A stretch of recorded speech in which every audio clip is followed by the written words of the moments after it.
use my artistic eye to make an assessment. Where do I need to add more? I kind of need some down here. And a little bit there, I think.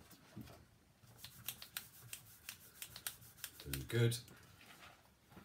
It's looking all right. Let's get a bit on the back of her hair. I think it's important just to kind of improvise a little bit. You don't want to fill it in though. You don't want it to be all black. You just want marks because we're going to use our watercolours to define the hair a little bit. Now that's looking pretty cool. Let's just add a sleeve there. Again, you need to start now looking at your image. What bits are you missing? Where does it not look quite right? It's not looking great here. There needs to be a bit more detail. So I'm going to look at the picture and I'm going to see that there's actually a couple of lines in there that I can put in. Doing good, doing real good. Look at that now, that's really defined it. Really, really, really defined it. We're looking good. Now, what else are we missing? Anything else we could sort of add? Let's improvise a bit. Let's put in another line there. Fill that gap. Again, this is where you start to get creative. You should have a real feel for your image now. I mean, that is looking pretty spectacular, I think. We've done a good job. Hopefully you've kind of got that as well. You've got a similar thing going with your image. But look, I'm going to point out to you in a little bit closer detail this blotted line effect. Look at how the line is sort of broken up. That's blotted line. That's where we've printed it. So you've got a couple of options now. Personally, I really love that blotted line effect. So I'm just going to leave it as it is. But you could, if you wanted to, if you're not so keen on it, go back over the top of all the lines that you've printed now with your pen and make them really defined, okay? So you're almost drawing over the top of your print to get them defined so it looks like you've drawn it. I personally really enjoy the blotted line thing. So, all right, let's move on to the next bit. So we don't need our pens anymore, they're done. What we're going to need is our watercolours. So here's my watercolours here, all right? Now, Andy Warhol made his work really bright, really colourful, okay? So my watercolours and my water, keep being careful not to spill it. So I'm going to turn this blotted line print into a real quick Andy Warhol. So I'm going to use a really bright colour. I'm going to use this orange, okay? I'm going to use this orange, really bright colour. And I'm actually just going to go around the outside of my painting real quick.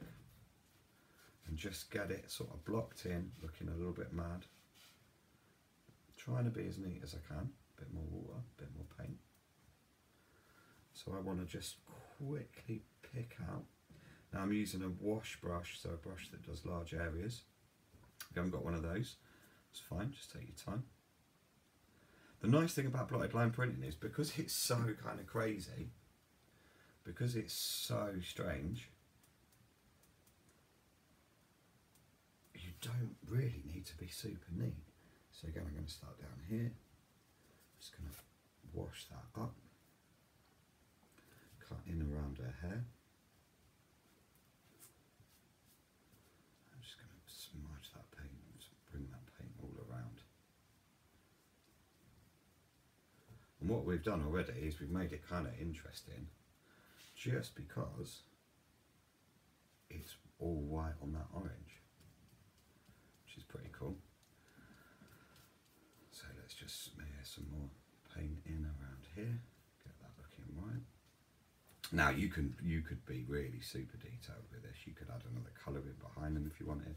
Watercolours, really quick, really vibrant, really fun. Let's just do the top of his head. Okay.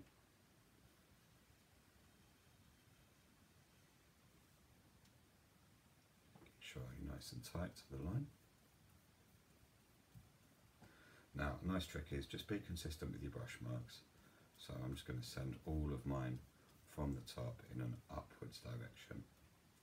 And that's just going to make it look a little bit more consistent. Try and be as kind of clean and as smooth with it as you can.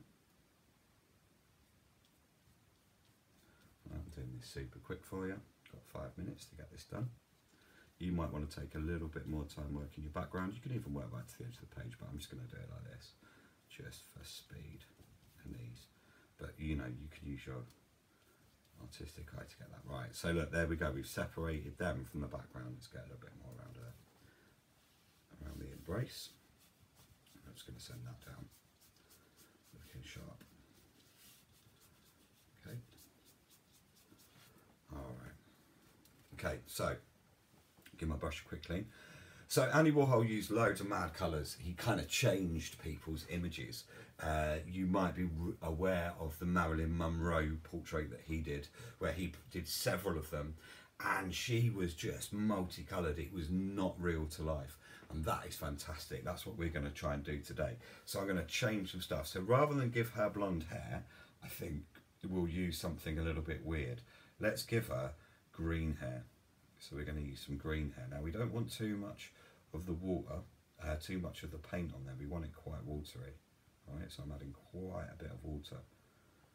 All right, and I'm just going to give her hair just a real wash of green.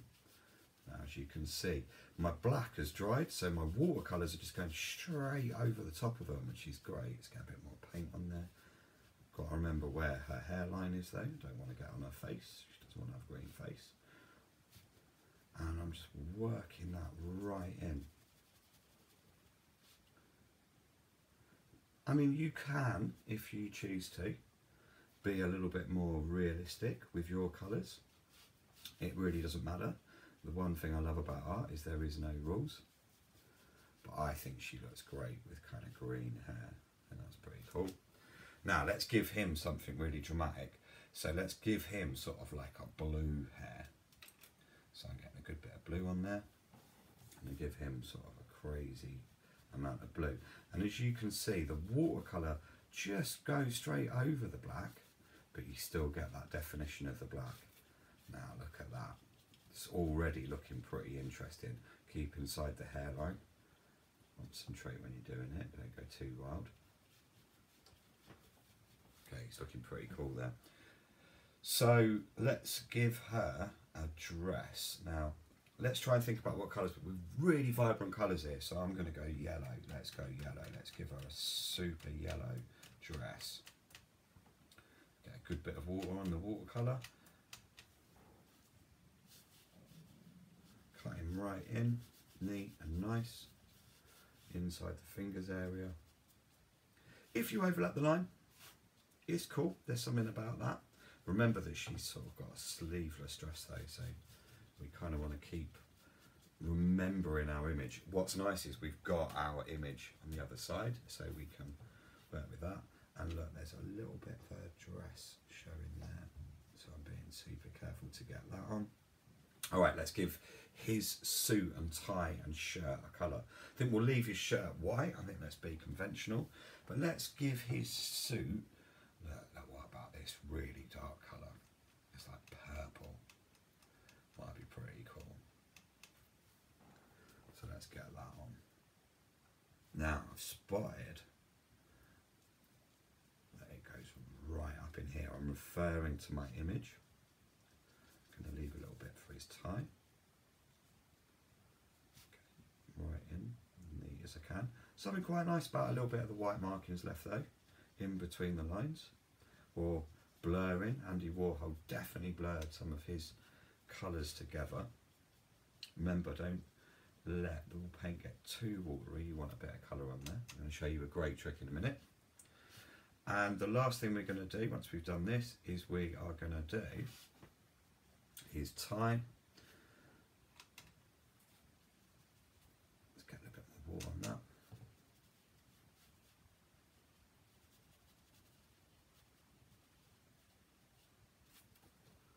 There he is. It's looking smart. And the last thing we'll do is we'll do a tie, and let's do orange like the background. I think that'll look pretty good. Bit of orange on there, like that. Now you can spend loads longer working on your colours, getting your idea of your colours right. You can also get loads more paint on, get a little bit more dark kind of tones going. If you're interested in using watercolour, you can create a really great tonality by adding less water, more paint. Let's just get that on there like that. Give that brush a good clean. Let's get a bit more darker colour in his hair at the top. You know, you can create a little bit more interest by adding a bit more colour. Okay, and let's work on the green of her hair, make sure my brush is nice and clean. Let's get a bit of a darker colour in there, just in a few places. Less water, more paint, if you want to darken areas up.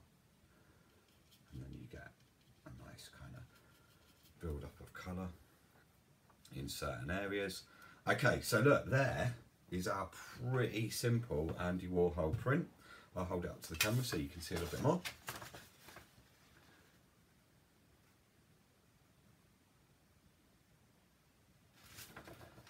So, thanks a lot for coming down. I hope you've had a good time. I hope you found a really interesting image to work with. Remember, follow the steps line by line. Be as slow as you can. You don't need to rush. I've done this super quick.